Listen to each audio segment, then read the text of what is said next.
record button. And I'm going to introduce myself. My name is Laura Ogando. I am the program manager for the Office of Digital Literacy and Inclusion at DIIT, which is the Division of Instructional and Information Technology. I've been with the DOE now for 11 years. I started out as a school teacher in District 2 in Manhattan. So I'm going to shout out my District 2 principals. I saw the registration list, and I know we have several of you from District 2. So shout out to my District 2 principals and admins. So yeah, I started out in self-contained. I also worked in ICT. And then most recently, before this position, I was my school's digital literacy specialist. So my background is in working with students with disabilities, integrating technology into the content areas, and now most recently, making sure that our digital content is accessible and that we integrate digital literacy into all the content areas. So super stoked to be here with all of you. I'm going to turn it over to Jackie to introduce herself. Good morning, everyone. So I am Jackie Patanio, and I am an instructional lead from the Staten Island Borough office. My primary focus is on ed tech, and I have the pleasure of working with pre-K to 12. So shout out to all my District 31 principals who are in here today. I, in my former life, was a teacher at PS 16. I was ICT. I was also their technology coach for 3 years. And presently, I've been at the borough office as an instructional lead for about 6 years now. I've had the pleasure of working with Laura, Tali, and Lisa Nielsen, who's on the back end, doing all things digital citizenship, digital literacy and citizenship. And, you know, it's been a really great time to work with them and kind of push things out to everybody else and share our experiences with you all. So with that, I'm going to pass it off to Tali. Great, thanks so much. So my name is Tali Horowitz. I'm from Common Sense. I'll give a little bit of background about Common Sense in a moment, but I'm also a former classroom teacher, started with the DOE maybe almost 20 years ago, and then made my way back to San Francisco Unified. I'm from California originally, and I'm now back in New York. I've been with Common Sense for almost a decade, and am also a DOE parent as well. So with that, I'm going to turn us over to the agenda, and I'm actually going to close out of the presentation for a moment just to share with everyone that you do have the agenda that's in the chat. We're going to be following it pretty closely. We'll also post our interactive links directly in the chat, but you can always go back to this agenda at any point. I do want to highlight that we have a registration link here. That's just so you can access and download all of Common Sense's free resources. And I'm going to take us back to the presentation now. And really our goal for today is to talk about why we need digital citizenship. This has been an unprecedented year in terms of distance learning, and digital citizenship is really essential. It's the essential foundation for everything. And then we're going to talk about helpful PD and resources for your educators, and then leave you with next steps. And really, as I said at the beginning, the goal for today is for you to leave with an action plan, ideas, and to know that you've got a lot of support, and for us to be able to find out how we can best help you. So I'm from Common Sense. We are a nonprofit organization. We've had a partnership with the New York City Department of Education for a decade now. We're really going to focus today on Common Sense education, but just so you know, we also rate and review all forms of media following the child's development criteria, as well as offering extensive parent, caregiver, family advice around how to navigate media and technology. I'll share some of those resources later. And then we also have an advocacy division where we really focus on ensuring kids' privacy, and also talking a lot about addressing the digital divide. So to kick this off, we really want to check in and see, how are you all feeling?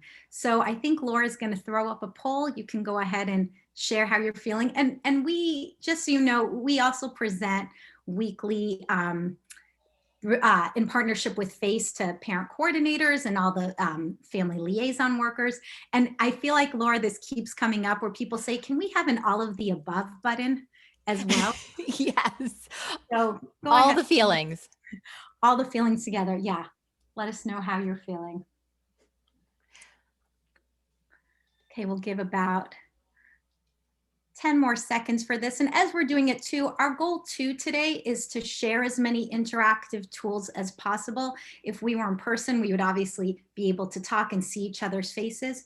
But these are some practices that we like to see in our classrooms too, and as well as in our PD. So you're going to see a lot of Zoom polls, and then we're going to also use a free tool later called Padlet, which requires no login, doesn't collect your data, and so forth. Okay. All right, so we've got a lot of tired.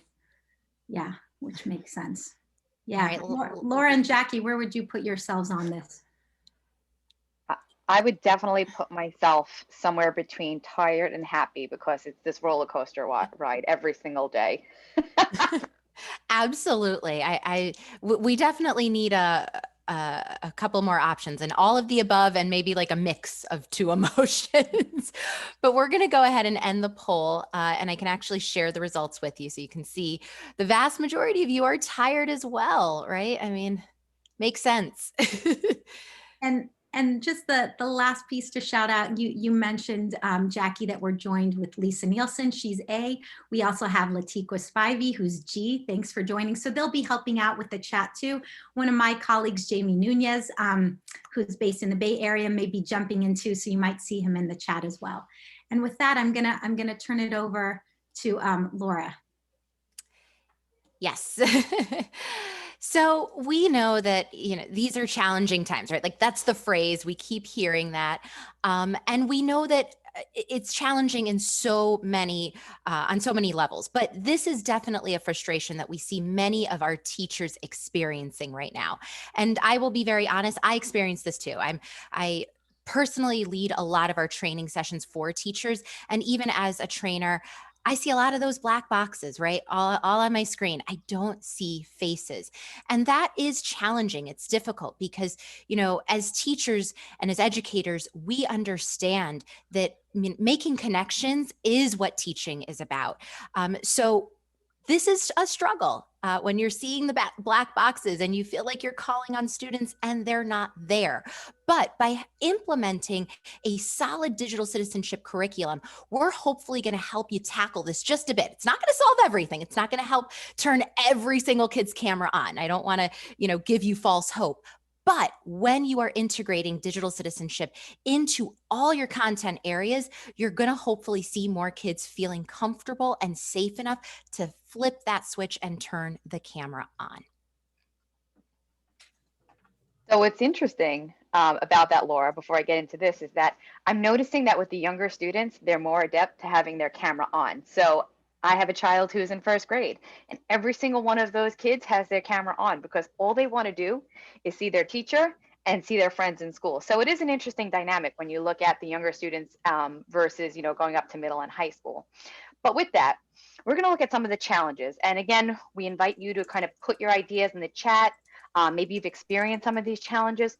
We're dealing with various types of cyberbullying, hate speech. For those of us who are on social media, we might see it or experience it ourselves. Our students are probably experiencing it, possibly on Instagram, TikTok, disinformation and misinformation.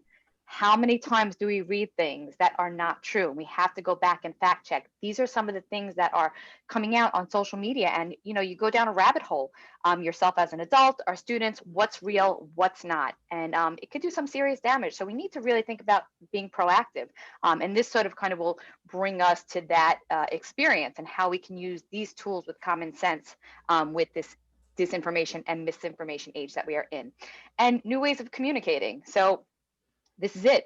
We're doing it right now. We're over our screens, we're on our phones, conversations with our emojis, how we're feeling that way. So it's just it's new, but it's not new. It's just the way we're going to be moving forward. So we really have to just kind of think about it. And how is it that we are, as leaders, kind of supporting our schools and the vision that we have moving forward?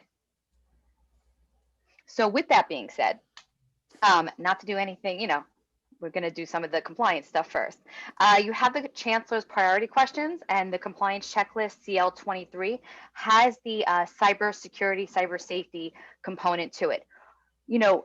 It's really important, and this sort of drives our E-rate funding, but it also goes back to how is it affecting our stakeholders, right? So you see it right here. We're looking at school staff, programming and delivering the lessons, compliance designees, and principals. And we're really trying to take all different constituents and bring them together around the idea of cyber safety and digital literacy and citizenship, which is why it's on this compliance checklist. It is something that is extremely important and something that will wind up, it's at the forefront right now, and it's what's going to drive our remote learning and this experience that we're having in this pandemic, and then ultimately in the future. So we're going to revisit this again, but just to know that this is part of the compliance checklist. And again, it's just not just compliance. This will fall into instruction. You'll see that later on in the presentation. And let's all get on the same page too with when we talk about digital citizenship and what does that mean. And Common Sense really defines it as someone who's able to think critically about the opportunities and challenges of the digital world.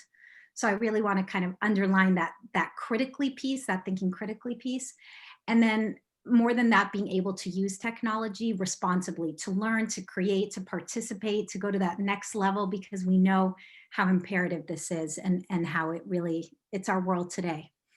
And when we think about digital citizenship, it's not just a series of skills. It's not just about being able to fact check per se, but it's also about this disposition, these ideas of being able to slow down, to take in information, to kind of weigh it, and to think more about the difference between intention versus impact, and really thinking about the impact of our actions online as well. And we're going to come back to these dispositions later, but just want to put this out there that this is a key point that'll come up over and over again in our lessons, are these areas, again, that slowing down and reflecting, that looking for facts and evidence, thinking about other perspectives, and then really envisioning other options. And particularly for those of you who are working in middle school and high school, we know that sometimes the pre-adolescent and adolescent brain can take a fixed mindset of however I'm feeling right now is how I'll feel forever. And the goal here is to really think like, hey, let's pause for a minute and think about what other possibilities there are, actions, and then take action towards that. So with that, we're actually going to do an activity from our lesson. And I think, Laura, you are going to lead this one. No problem, folks. So this is one of our activities that we're pulling from Common Sense Media. It's called Where Do You Stand? And we'll debrief the activity. So I really just want you to kind of be in it as a participant. You don't have to pretend to be a kid. Just like treat it as if this were presented to you. So here is our lunch lines dilemma. Dr. Davis is the principal of Fairview High School, one of the biggest schools in the state. At the beginning of the year, Dr. Davis sent a survey to learn about things students wanted to improve about school. Most students said they wanted to make the lunch lines more efficient so that everyone could eat without having to rush to make it to their next class. While looking for solutions to the issue of lunch lines, Dr. Davis received a pitch from a facial recognition company. The company said it could create a system that allows students to pay for their lunch using their face. That way, students would not have to wait in long lines to get their lunch and then pay for it. Do you think Dr. Davis should get the facial recognition technology to improve the lunch lines? So we'll take a moment, and I'm going to actually ask Jackie to read our first take a stand statement. Okay, so Dr. Davis should get facial recognition technology to improve the lunch lines. Do you strongly disagree? Do you strongly agree? Or are you somewhere in the middle? Just take a moment to think about that.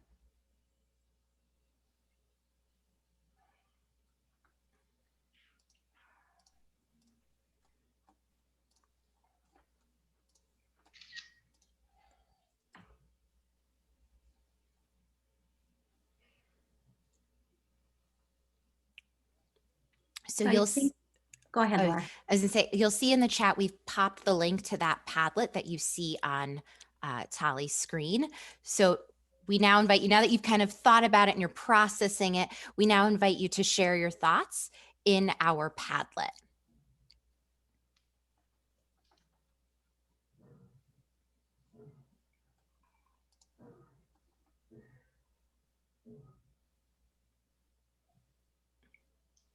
And I see a lot of people already in there. If you haven't used it before, you can just go ahead and click underneath the column that works for you, and you'll be able to type anywhere in it then. And just as everybody types, this is an activity that we used to do in person, and we would usually have folks come up and stand on different sides of the room to get everybody moving. So we've kind of adapted the models that we use to go digital now. But this is definitely one of the platforms that we enjoy using, and it is freemium that you can pretty much use in all content areas and all grade levels. And I always like to plug in because I'm former elementary ed, and I will tell you this even works with your little ones. Padlet. Right now, we're all kind of sharing with our words, and we're typing in responses. But you also have the ability to record yourself. You can record a video. You can record your sound. You can draw. So it's. I used to use this with my pre-K and my kindergarten Okay. students as Tell well. Diane we have to give, and now she has to put it all in. Just And there is also, you can check for language as well. So just if you are using this directly with students or your staff is at any point, they do have a profanity filter. Yeah, there's a lot of great features in Padlet for those of you that don't know it, and it depends on how you set it up. We obviously trust you. We're all adults here, but there's certain in the settings, there's certain features that you can turn on as an educator so that when students are commenting, you can approve the comment. So before it goes live, you kind of have that ability to moderate beforehand. So if you've never seen this tool, I encourage you to take some time, play around with it, but it's definitely beneficial. And as Jackie said, it's freemium, which means it starts out free for some of the most basic features. And then if you kind of want the ability to have more than 3 Padlets at a time, that's one that you'd have to pay for. But teachers who do pay for it do end up saying that it's one of those worthwhile investments. I'll tell you right now, I haven't paid for one. The free version works pretty good for me, but just throwing it out there. I pay for it because I can't help myself, and I like paying for things, but I do find it to be well worth it out of all the things I spend my money on. And it's not expensive, right, Jackie? I think it's 99. I pay 99 for the year for myself. Yeah. And yeah, and then I share with my friends. And we did hit our timer. So I'm also going to invite you, as you're still typing in your responses, to go ahead and be as detailed as possible, because we'd like you now to read other people's responses too. So I know some folks just wrote disagree or agree, but if you can add a sentence explaining why you feel that way, that's really helpful. Also head over to the chat, because some folks who are having the issue getting onto the Padlet wrote their responses inside of the chat as well.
We have about a minute left to be reading over other people's responses.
awesome alarm going off.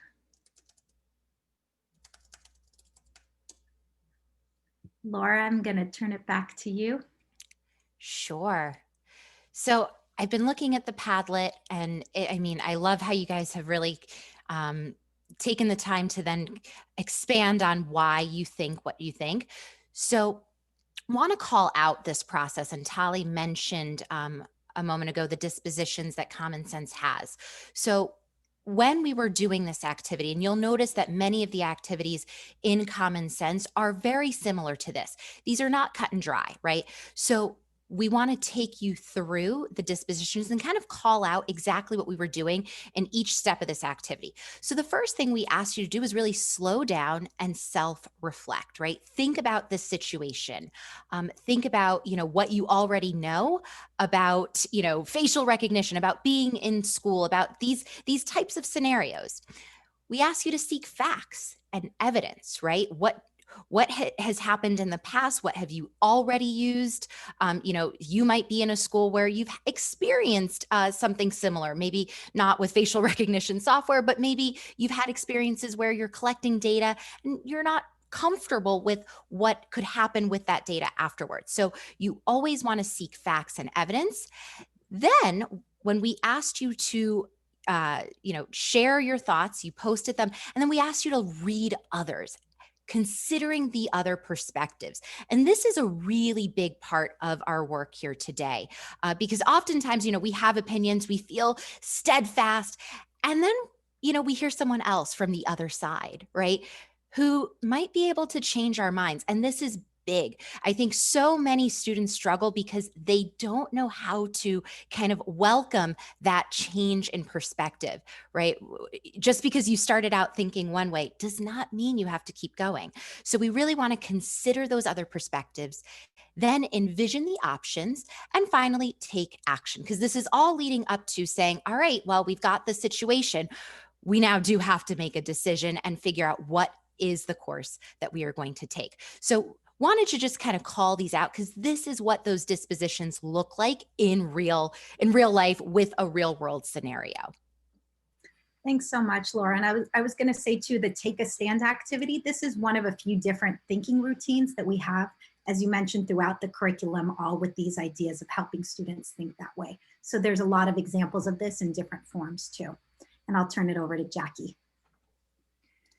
So yeah, the take a stand really encourages those conversational pieces. So what we want you to do right now is think about how can an activity like this be built into your school's culture and really focus on those dispositions. We want you to, in your breakout groups, just kind of think about that particular activity. How can it lend to what your school culture looks like, and how could it be used within your school? So I'm going to ask that Laura, can you put everyone, can I put everyone in breakouts, or do you want to put everyone in breakouts right now? Yeah, I'm going to put us Okay. in breakout rooms. Give me 1 second here. We're going to do 5 minutes. I'll also send out just a reminder with time and also a prompt with the question again. All right, so you're going to be in a breakout room of roughly 5 to 6 participants. We'll start the timer. You'll have about 5 minutes and really use this as an opportunity to kind of debrief this activity and talk about what this is going to look like in your school.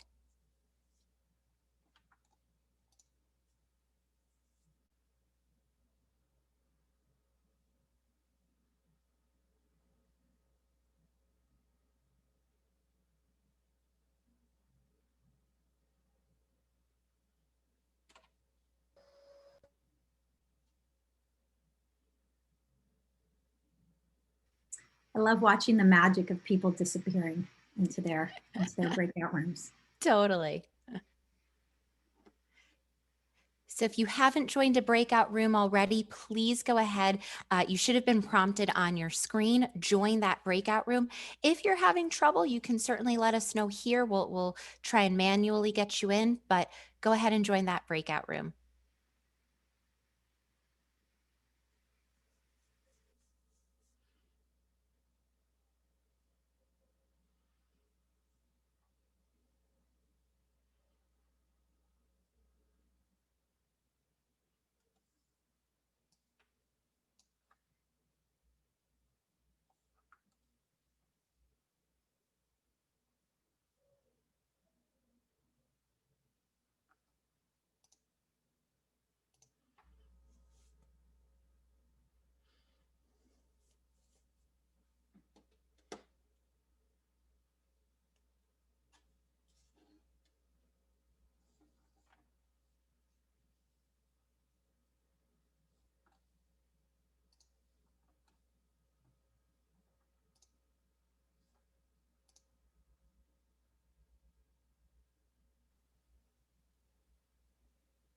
Hey, Mr. B, do you need to be assigned to a room?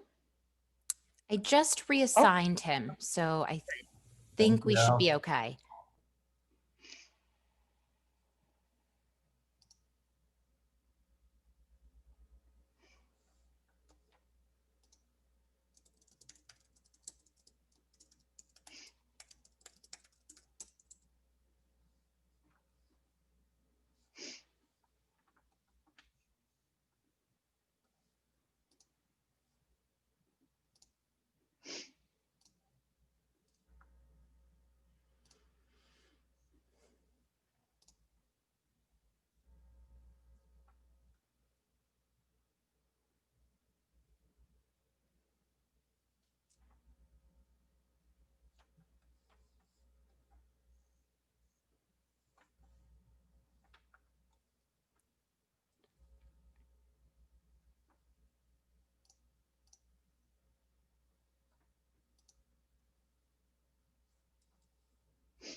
For those of you who didn't go into breakout rooms, you can feel free to have a discussion here or ask us any questions right now as well.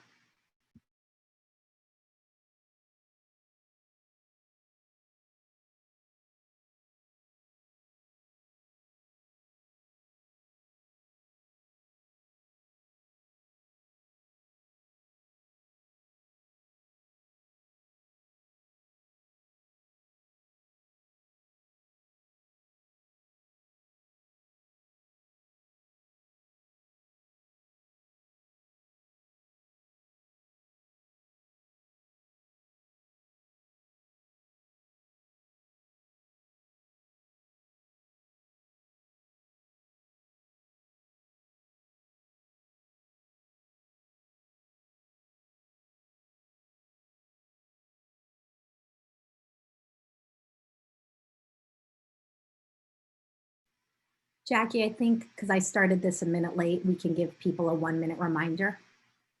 Yes, I'll do that right now. Great. Sonia, are you here? There's an issue with breakout room 7. Okay. Yes, I'm here. Oh, hi, Sonia. What happened? There was no sound in there? Yeah, when I went in, just a little screen opened, and when I couldn't hear anything or see anyone. Oh, boo. Okay. Do you want me to try to? When I clicked on the box, it says leave computer audio, so I didn't want to click on anything because I didn't want to mess up my computer. Well, Sonia, if you're comfortable sharing, we'd love to hear how you think an activity like this could work in your school. Well, I'm 3K to 2nd grade, but I'm just thinking about it. Our focus is always oral language development. So this is a great way for, like, if we're in person, it's a great way to give students a topic and then have them research it and, develop their points of view and then have a discussion or a debate on whether, on what side they fall on and what are the reasons behind it.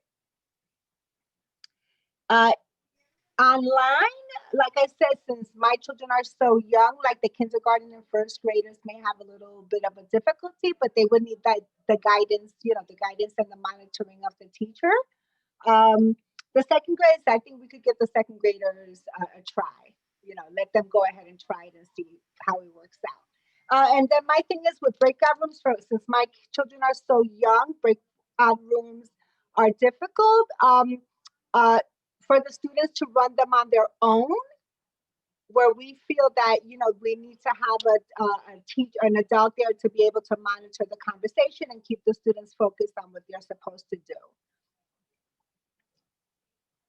Yeah, and we're about to share in a moment. I think people are coming back in, but we do have a ton of great resources for the earliest grades. Oh, okay.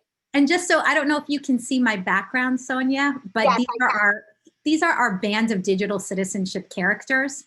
Okay. It's really heavy song based, all about talking about digital citizenship, privacy, media balance, and so forth.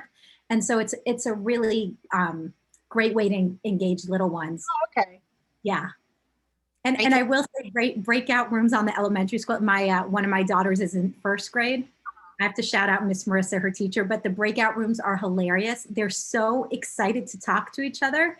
And I've seen the progression of them staying increasingly on task as the year has gone on. But it's definitely her highlight. She loves it. Yeah, they're getting used to it. Great. I can't tell. Does it look like everyone's back at this point?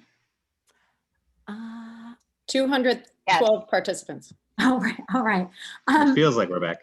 I was gonna say, you know, with our small intimate group, anyone open to sharing something that you've discussed? Sure, I'm more than happy. My name's Sheldon Freed, principal of P721 Manhattan District 75 school. I think that the discussion that we had in the group was basically that you know, we have certain we have certain perspectives that and certain things that are within our schema. And the reality is that we can't make the greatest decision that takes all of that into account without getting people that have different perspectives. Like, as an example, in the comment that I wrote, I noted liability or security or things like that as reasons to go against it. But then I read some of the comments that talked about microaggression. That's something that definitely impacts people, but not necessarily me. And if we don't take into account other people's perspective and feel that it's equally valuable, we have situations like we have in society now, where if you're a Trump supporter, then people are going to defriend you on Facebook because you disagree with them and it's wrong, or there are other people who might have a certain stand on police brutality, and if you feel differently, then it's a problem. And we've noticed that at our school, not that it's a problem, but that there are so many situations of, social justice and all of these other things that we've noticed a lot of situations where people really aren't taking a look at the other perspective, or even teachers are teaching certain things a certain way, not catering to that experience of other people. And it's really critical in order to have the most rich discussion and really make sure that decisions are, as solid, as possible. Mm-hmm. Thank you so much for sharing. And I think what you're highlighting too, and one of the goals really with these types of exercises is how do you have respectful disagreement as well and have real conversations too. And I'm curious if we can hear from someone else. How did you imagine also using scenarios like this, or kind of this discussion-based, disposition-based activities in your school? How does this fit in with your school culture, what you're already doing or what you're trying to do? Anyone else open to sharing? I can share because I am the person that put it in that it was a microaggression, because it is. So if we have a school system that is primarily of Black and brown children, and we do have a whole curriculum that is based around CRSE, and then we have to confront the way that we are thinking about how we're going to go forward. Not just school leaders, but everybody in the school, despite the title, has to be conscious of how we're going to communicate with our children. So yes, it is a microaggression if you think that facial recognition is not going to have an impact on our children. So we have, it is a microaggression considering when we have the numbers of boys, particularly who are Black and brown, that unfortunately move from a school to prison pipeline. It is a microaggression when we do have children who are not born in the United States that unfortunately now might have they may be scared to have the concerns of who is absolutely going to show up to the school and say, well, here comes ICE and this is what is going to happen, and don't know if they're going to go home and their parents are going to be gone. And then there is no other side of police brutality. It is police brutality. So how do you have a conversation about an other side? We're not saying Black Lives Matter because it matters more than somebody else. We say Black Lives Matter because we just want the same type of respect as any other life. So if I said Black Lives Matter too, then perhaps maybe that would be a way of understanding it. So, but the bigger picture is, yes, we should have the opportunity to have these discussions, but we also must then reflect on, well, how is it that I'm thinking about this? And then be open to understanding that perhaps maybe my way of learning for the past 50 years may have been slighted a little bit. So again, you know, I'm a principal, but I'm always a social studies teacher. Rather than teaching about assimilation and the wiping away of somebody's culture, think of us all like a salad. We're lettuce, we're tomatoes, we're carrots, we're cucumbers. And we all have our own individual identities, because when you look at me, you will see a Black woman. But when we all come together, we're a salad. And it just makes us a whole mix of beautiful cultural identities. And, you know, I don't want to monopolize the time, but there's no way I could have not commented on that. So we just have to be careful about the types of decisions that we're making and how it's not just going to impact our staff, how it's going to not how it's just going to impact our children, their families. We are not just the principals and the leaders inside the four walls of the building. We are principals and leaders and have impact of an entire community. And our voice, our decision shapes minds and impacts the way that generations are going to either fail or flourish. So thank you. Absolutely. Thank you so much, Ms. Nicholas. And I think you're also highlighting a lot of the experiences that our students are facing and feeling, and especially when we're going online right now and we're seeing there's just a huge amount of hate speech out there as well that they're having to navigate. And part of our role is to help them navigate that and also think about what's the society that we're creating too. And so that actually connects back to looking at the different topic areas in the curriculum. So you see that in front of you right now on the screen. So just highlighting right here, the cyberbullying, digital drama, and hate speech. And then I think also the news and media literacy, thinking about how we're critical creators and thinkers. And also, again, when we're talking about having these discussions, there's not, to your point, always two sides. There's also sometimes truth and righteousness. And we talk about this a lot at Common Sense, where specifically when we're thinking about news and media literacy, and when we're thinking about, it's not just those skills, is you can use facts, I'm putting them in quotes, in the service of toxic ideas. And so that's where it's also really thinking about what are our actions, what are the impacts of our actions, what are the meanings behind it, and how are we using the tremendous power and opportunity we have out there. And so I'm clicking on this link right now just so you can get a feel for what the curriculum looks like. And just so you can see that you can filter it by topic area, but then you can also filter it by grade level. We do have a scope and sequence where there's one lesson per grade level on each of these topics. And we also really have a really robust early childhood bunch of lessons as well. I was talking with Sonia earlier during the break about this, who is in a K-2 school. And so just so you know, we've got a lot of songs, a lot of interactivity for the early grades as well. My background is our band of digital citizenship characters too, because we want kids thinking about this from the earliest ages. So I'm gonna go back to the presentation now, and just as additional background on this, this was developed in partnership with the Harvard School of Education. We did a ton of research with educators, students, and families, parents as well.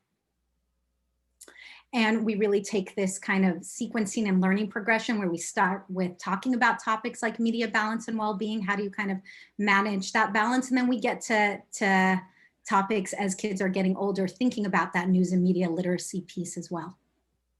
And I'm going to turn it over to Jackie. Tali, do you mind clicking on the digital citizenship instructional models and maybe open up the content curriculum too? Thank you.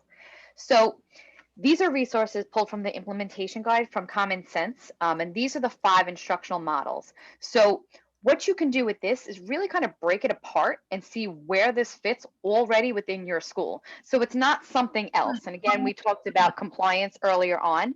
Where can this live in your school just by having a look at this implementation guide. The library and media, Laura was a library media specialist, and this is how she implemented it, but also encouraging your core subjects to be participating as well. And then I will bring you over to that slideshow in a minute, but it lives within different content areas too. It's not just in a silo by itself. Here's how you be a good digital citizen. It really should embody everybody that is in your school. You have elective subjects. There's health and wellness and SEL, which is a large portion of what Common Sense does. And then the last piece is the the advisory. So if you do have your AVID, your crew periods in your day, this can be something that is worked on in that area.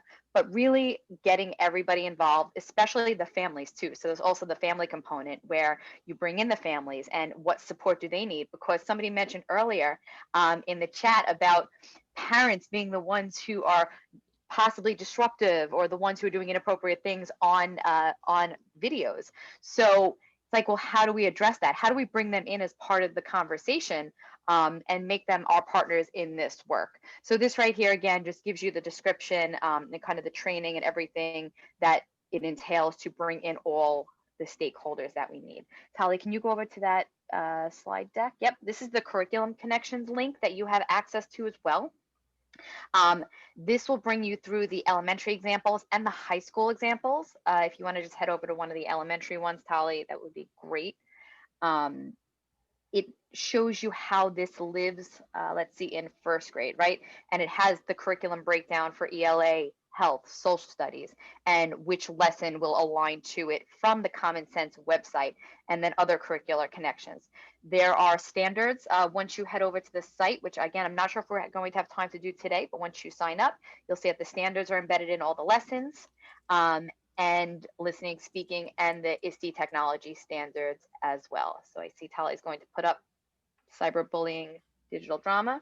Right? This is one of our lessons for, there we go. Going down.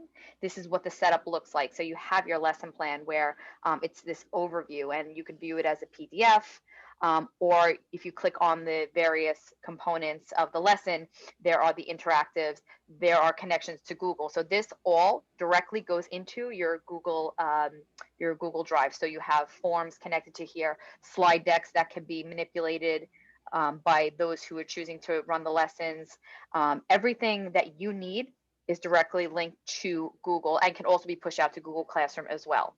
So really, again, thinking about what is it that you're already doing and how this can support you in the work that you're doing through all content and with all of the stakeholders involved.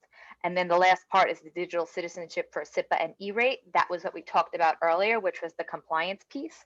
So the DOE has this one pager at the bottom that gives you a little bit more background on what SIPA and E-rate is, along with the breakdown of the lesson plans that Tali just had up on the site.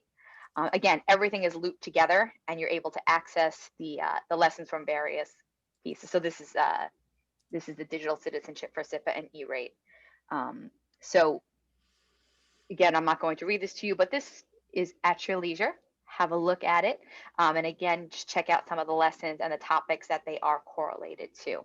Very important. This is our life, and we need to really get our kids started at an early age to develop those dispositions so that as they move on through their career, they're able to, embody what it means to be a good digital citizen and live, the way we're hoping that they do. So I'll pass it on to Laura. All right, folks. So I know you've gotten a lot of information just in the past few moments, but what we want you to do right now is we have a new Padlet. We'll pop that link into the chat in just a moment. But we want you to think, what are you currently doing to support digital citizenship in your school? So I was popping into a few of the rooms when we went into breakout rooms earlier, and I heard some folks who are currently using Common Sense. If you're using it, great. Please feel free to share that in our Padlet. But it's also okay to say, listen, we're not really doing this. I know firsthand that prior to all of this pandemic, it usually fell on one teacher, right? One teacher within the building, typically, someone like may the library media specialist, possibly maybe a tech coach in the building, maybe your webmaster or Spock. We know that that was kind of common practice, that it was kind of put upon one teacher to kind of dole out all this information. What we do want to get you thinking to, as we are in this new phase of our learning and kind of reimagining the way in which we approach this work, is to expand, right? So maybe you've already started doing those pieces, and we'll look at that in the Padlet, but we want you to hopefully expand your thinking and the way in which you approach this work, and really make this a school-wide approach. That's why we wanted to bring this work to you as principals, especially on a day like today. We want you to understand that this works best when everybody's on board, right? From your leadership to your teachers, to the families that you support, and obviously your students, right? This is all hands on deck. This is not going to work if we're leaving it to one teacher. So I already see some folks writing in our Padlet, which I absolutely love. I do want to jump in, Laura. If anybody Yes, has please. any examples of anything they want to share too, you can put that into your pad as well. And because the goal of this is really that you can go back to it and look at ideas later as well.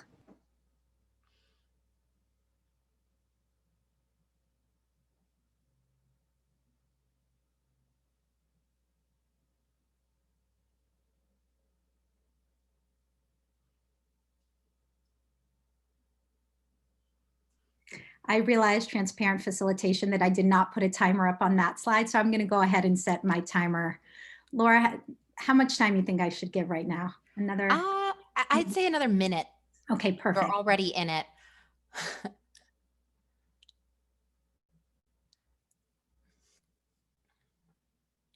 And again, don't feel pressured. I know we typically use a lot of timers just so that we stay on track, but do know that these resources are going to be available to you after the session. As Tali said, the whole point here is for you to feel supported, for you to get the resources you need. Also interact with other schools and principals that are doing this work so that you can take those ideas back to your building. There isn't a one size fits all.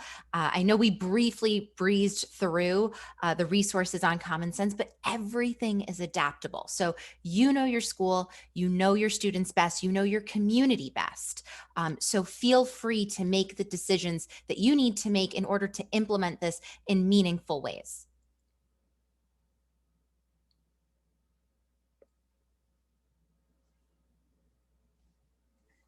We have about 20 more seconds.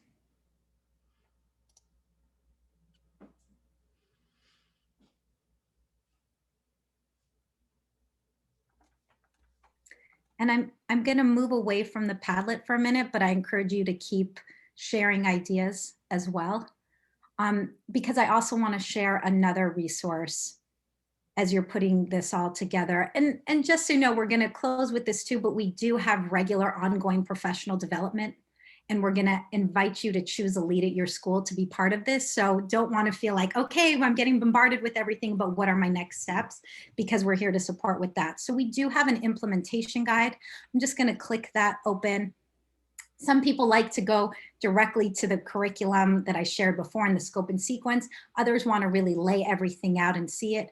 So just want to show you there's quite a bit here to go through, as well as different examples of what this looks like too. And the other area I want to show you as well while I'm on this page too is when I'm going under digital citizenship, I'm also going to family engagement resources. This is part of our implementation plan too, is that we really believe in taking a whole community approach. Obviously, we're educating students. We want our teachers, educators on board with this. And then we also always want to have our families be active participants too. So we have a whole implementation guide for engaging families as well. You have the direct link to this in your agenda. I always like to go directly to page 2 with all the ways of engaging families. We have family tip sheets in over 12 languages, I believe. We have ideas if you wanted to host your own workshops or panels. We also have our family media agreement, helping families navigate the digital world. And I just want to give you an example here. So we've got our family tips. We also have family activities that are meant to be done all together. So just so you can see, here's all the different languages. And it's really set out pretty simply, just to give families an idea of like, okay, here's the topic and here's some quick tips on how to work with it and what it means. So this was related to helping kids post and comment and upload responsibly on the elementary school level. And while we're also talking about family engagement, we have a new site and it's been developed. We have a partnership with the Department of Ed. It's wideopenschool.org, and I'm going to open up the URL specifically that we have with the New York City Department of Education.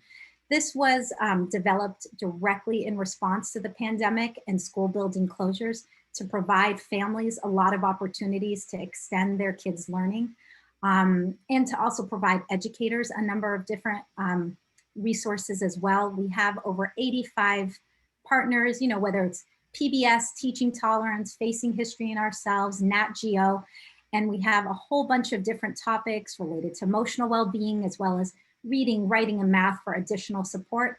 I just want to highlight at the top, you have an article from Common Sense focused on how specifically to deal with news of the attack. It's for families directly. And then we also have our Google Translate button too, so that I think it's now available in over 150 languages as well. We are currently working with the DOE too to provide additional specifically kind of parent guides, giving parents, of course, that's an umbrella term for any caregiver.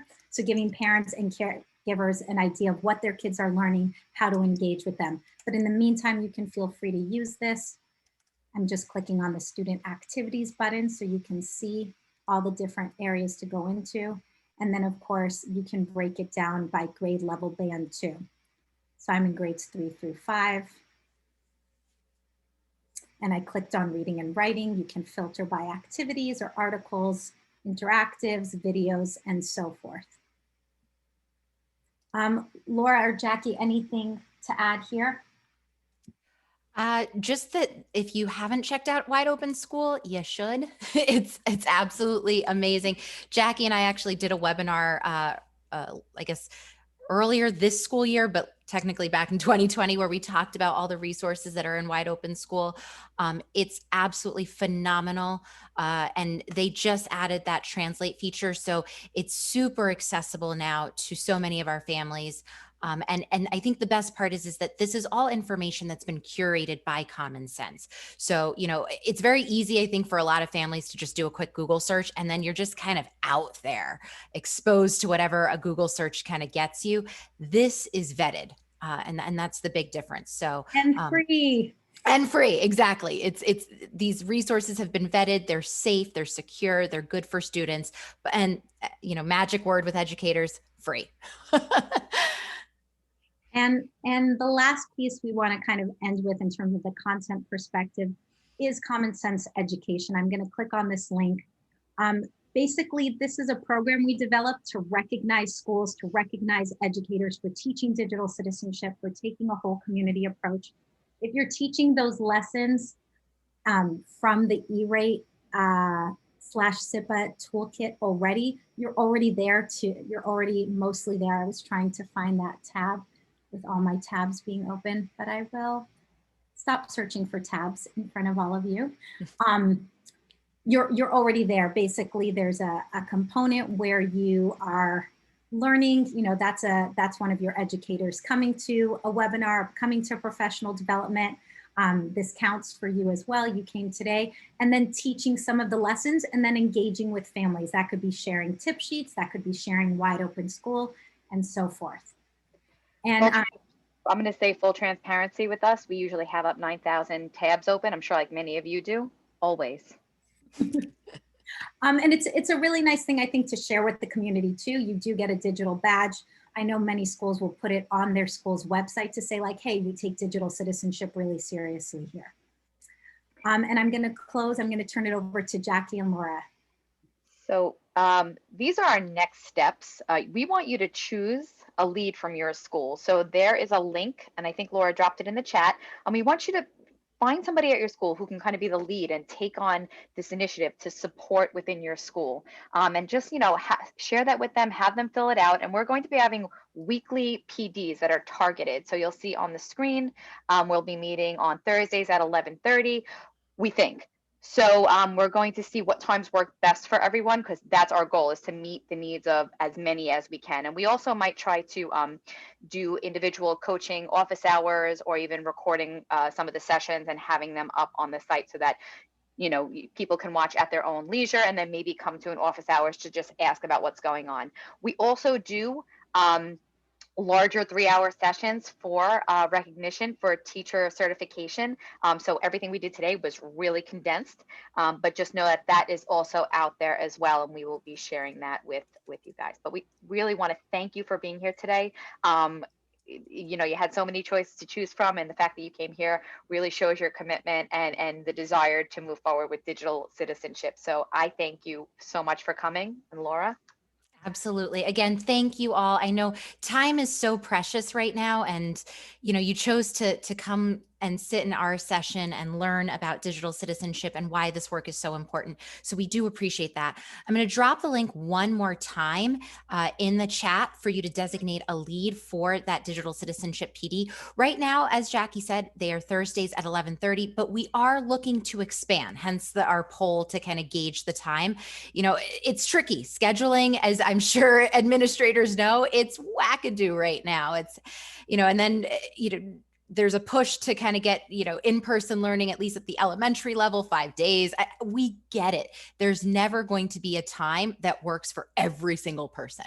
So right now, like I said, we're starting at 11:30, but we are looking to expand and offer more sessions at various times to accommodate everyone's schedule.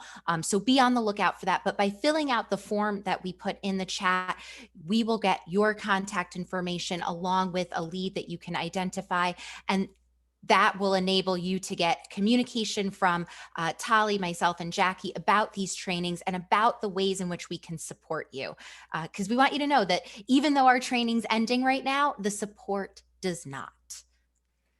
And we do see your messages about the permission. I think it's already been updated, maybe. If you refresh your screen, you should be able to complete it. Also, I actually do have a question. The slides deck, are we sending this, Laura, you might have an answer to that. Are we sending it out directly, or is this going into iLearn as a resource in there? I will double check with our contact. Okay. I'm pretty sure we're going to submit it into iLearn, but also, it's linked to from the agenda, which we shared with everyone. For folks who are saying they need permission, here's the issue. This is restricted to NYC Department of Education employees. So if you are not logged in with that DOE login, that is why you're getting an error message. So please make sure you are logged in with your DOE credentials. If you're logged into a personal Gmail, you're not going to be allowed to fill out the form. So I think that's why folks might be saying, I don't have it. It's restricted to our DOE domain.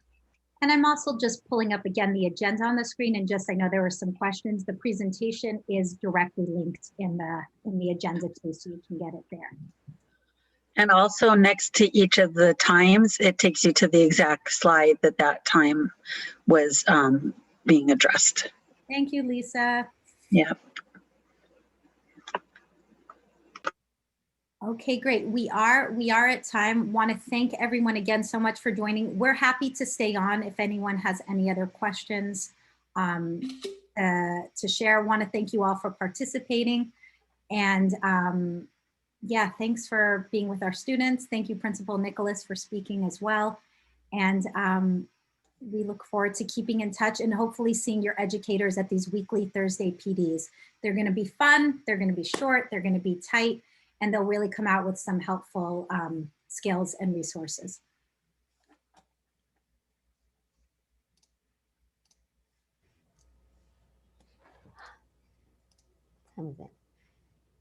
Good afternoon. I wanted to ask a question, and I'm hoping you can help me. Can Sure. you hear me? Yes, we can hear you. So the weekly PDs you say are 11:30. Are they on Teams at 11:30? They are going to be in Zoom, correct, Jackie? Yes, we're going to